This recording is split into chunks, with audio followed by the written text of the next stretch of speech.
South ఇండియాలోని అతి తక్కువ ధరలకి రత్నాలనందించే ఏకైక సంస్థ 6JVR. మధురనగర్ పిఎస్ పరిధిలో రేమత్ నగర్లో జరిగినటువంటి ఘటన, పెంపుడు కుక్క కారణంగా జరిగినటువంటి దాడిలో బాధితులు ఏ రకంగా గాయపడ్డారో చూసాం. ప్రస్తుతం వ్యక్తులు హాస్పిటల్ నుంచి డిశ్చార్జ్ అయినారు. గాయాలతోటి ఇంటి దగ్గరికి వచ్చారు. శ్రీనాథ్ గారు మనతో పాటు ఉన్నారు. బాధితులు ఎవరైతే మనం అప్పుడు చూసినప్పుడు గాయాల పాలైనటువంటి వ్యక్తి శ్రీనాథ్ గారు ఉన్నారు. శ్రీనాథ్ గారు ఎట్లుంది ఇప్పుడు? ప్రస్తుతం బాగానే ఉన్నామండి. సర్జరీస్ జరిగాయి, కొద్దిగా కోలుకుంటున్నాం ఇప్పుడే. ఎట్లా మేజర్ ఇంజురీస్ ఏమైనా అయినాయా? మేజర్ ఇంజరీస్ అంటే మా వైఫ్కి రైట్ హ్యాండ్ సర్జరీ అయింది, లెఫ్ట్ హ్యాండ్లో ఒక ఏలుకి సర్జరీ చేశారు, బ్యాక్ మొత్తం అన్ని దెబ్బలే ఉన్నాయి. నాకు హెడ్ ఇంజరీ అయింది, హ్యాండ్ కూడా సర్జరీ అయిందండి. ఇప్పుడు ఇద్దరు డిశ్చార్జ్ అయినారా? ఇద్దరింటికన్నా ఇద్దరు ఇంట్లోనే ఉన్నామండి.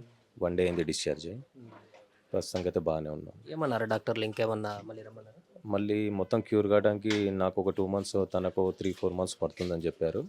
ఫ్రీక్వెంట్గా 1 week ఒకసారి వచ్చి రివ్యూ తీసుకొని వెళ్ళమన్నారు. సో అంటే మొత్తం బాడీకి ఇంజురీస్ అయినాయా? లోపల కూడా ఇంకేమన్నా జరిగినాయని చెప్పారు? లోపలికి ఏం తగలలేదు, బై గాడ్ గ్రేస్ లోపల దాకా ఇంజూరీ పోలేదు. హ్యాండ్ మాత్రం ఫ్రాక్చర్స్ అయ్యాయి, మల్టిపుల్ ఫ్రాక్చర్స్ అయ్యాయి హ్యాండ్. బాడీకి మాత్రం అన్ని దెబ్బలే ఉన్నాయి కానీ లోపల దాకా ఏం వెళ్ళలేదు. మొత్తం ఎంతవరకు మీకు ఖర్చు అయి ఉంటుంది హాస్పిటల్లో? మొత్తం హాస్పిటల్లో ఆల్మోస్ట్ 7 lakhs దాకా అయిందండి. అంటే అన్ని ఖర్చులు మావి, మా బ్లూవి అన్ని కలుపుకొని 7 lakhs దాకా అయిందండి. డాగ్ కూడా వచ్చేసిందా ఇంటికి? ఆ డాగ్ కూడా నిన్ననే ఇంటికి తీసుకొచ్చారంటే. దాని పరిస్థితి ఎట్లా? దాని పరిస్థితి బాగానే ఉంది కానీ ఎవరిని చూసినా భయపడుతుంది. ఈవెన్ మా దగ్గర రావడానికి కూడా రావట్లేదు పిలిస్తే. ఇంతకుముందు ఇలా పిలవగానే దగ్గర వచ్చి కూర్చునేది, మా దగ్గర కూడా రావట్లేదు భయానికి. ఇప్పుడు ఎట్లా? అది ఓకే, మొత్తం సెట్ అయినట్టేనా? దానికి కూడా మళ్ళీ ఇంకేమన్నా మళ్ళీ తీసుకెళ్ళాలి? ఎవ్రీ 3 months కోసం వచ్చి దాన్ని బాడీ స్కానింగ్ చెప్పమని చెప్పి డాక్టర్ గారు చెప్పారంట మా పిల్లలతోని. ఇంకా మేము కూడా 3 months కోసం దాన్ని చెకప్ చేపిస్తాం. మొదటి రోజు అయితే డాగ్ 50-50 అని చెప్పేసినట్టుగా కొన్ని వార్తలు వచ్చాయి, వాళ్ళు కూడా చెప్పిన దాని ప్రకారం. బట్ ఇప్పుడు క్యూర్ అయినట్టుగా చెప్తున్నారు. డాగ్ ఎక్కడెక్కడ దెబ్బలు తగిలినాయి? వాళ్ళు ఏమన్నారు వైద్యులు? డాగ్కి ఫస్ట్ కడుపు మీద కొట్టినట్టున్నారండి. లివర్ అండ్ కిడ్నీస్ ఎన్లార్జ్ అయ్యాయని చెప్పారు. హెడ్ ఇంజూరీ అయ్యి బ్రెయిన్లో నుంచి బ్లడ్ కారడం స్టార్ట్ అయింది. ఈవెన్ మీకు 50-50 అని చెప్పారు. ఫస్ట్ రోజు పిల్లలు వెళ్తే 1% ఛాన్స్ ఉంది, బతకడానికి అయితే ఛాన్స్ లేదు, ట్రై చేస్తామని చెప్పి ట్రై చేశారు. డాక్టర్స్ కూడా దాన్ని బాగా కేర్ తీసుకున్నారు. డాక్టర్స్ దయ వల్ల కూడా మా డాగ్ సర్వైవ్ అయిపోయిందండి. అంటే మీకు ఈ ఇన్సిడెంట్ జరగక ముందు ఇంకేమైనా వాగ్వాదాలు జరిగాయా మీకు వారికి? ఎందుకు ఎట్లా మొదలైంది ఈ యొక్క ఘర్షణ? వాళ్ళు 1 year బ్యాక్ ల్యాండ్ పర్చేస్ చేసి కన్స్ట్రక్షన్ స్టార్ట్ చేశారండి. కామన్గా వాళ్ళ కీర్తన హౌస్ ఓనర్ వైఫ్ తను తిరుగుతుంటుంది, పక్కన తనే కాంట్రాక్టరు. ఎవరు అమ్మాయి అంటే ఇట్లా ఓనరు అంటే తనని చూడటమే జరిగింది. ఈ ధనుంజయ్ అనే వ్యక్తి లాస్ట్ 8th రోజు, ఈ ధనుంజయ్ అంటే ఇప్పుడు దాడికి పాల్పడ్డారు, ఆ కీర్తన వాళ్ళ హస్బెండ్.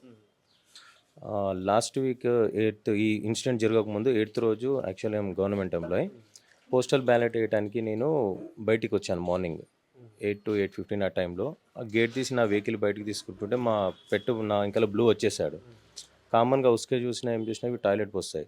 అంతలో దీనికి బండి మీద తిరగడం కొద్దిగా ఇష్టం అనమాట. మా బ్రదర్ బండి కలరు వాళ్ళకి బండి కలర్ సేమ్ ఉండటం వల్ల అక్కడికి వెళ్ళిపోయింది వాళ్ళ సైడ్ దగ్గరికి. అయితే నేను బ్రదర్ ఇట్లనే అన్నాను, ఎవరో తెలియదు నాకు అసలు. యాక్చువల్లీ ధనుంజయ్ అని ఆ ఇంటి ఓనర్ అని కూడా నాకు తెలియదు. బ్రదర్ కదలకండి, కొత్త వాళ్ళని చూస్తే అరుస్తుంది, కదలకండి అన్నాను. నేను పట్టుకుంటే బోవని అరిచింది అంతే, ఎక్కువ కూడా కాదండి. బోవని అరవంగానే ఇట్లా పంచి కొడతా దానికి అని చెప్పి ఇట్లా చేతులేపాడు. బ్రదర్ కదలకండి అరుస్తుంది అని చెప్పాను కదా, మళ్ళీ ఎందుకు అట్లా చేస్తున్నావు అంటే వాళ్ళ భార్య వెంకల నుంచి కరిచిందా నిన్ను అని అడిగింది. కరిస్తే ఇప్పుడే మెడలు ఇచ్చి చంపేనా దాన్ని, తిప్పి చంపేస్తాను అని అంటే నేను అరుస్తుంది అని చెప్పాను. మళ్ళీ ఇదేంది బ్రదర్ కుక్కతో కొట్లాట ఏంటి అని నేను అన్నాను. తన భార్య వెంకలకెళ్ళి ఎంబడే కుక్కలతో కొట్లాడడం మేము ఏమున్నా మనుషులతో చూసుకుంటాం, మనుషులనే కొడతాము అంటే, అరే ఏం మాట్లాడుతున్నావు అమ్మా అని అంటే ఇంకా వల్గర్ లాంగ్వేజ్ స్టార్ట్ చేస్తారు వాళ్ళు. మాట పెరిగింది, తోసుకున్నాం. అరే డాడీని తోస్తున్నారు కదా అని చెప్పేసి నా పిల్లలు ఊరికొచ్చారు. నా పిల్లలు ఊరికొచ్చేస్తే నా పిల్లల్ని కొట్టారు. వాళ్ళిద్దరు ఉన్నారు, నేను ఒక్కనే ఉన్నాను.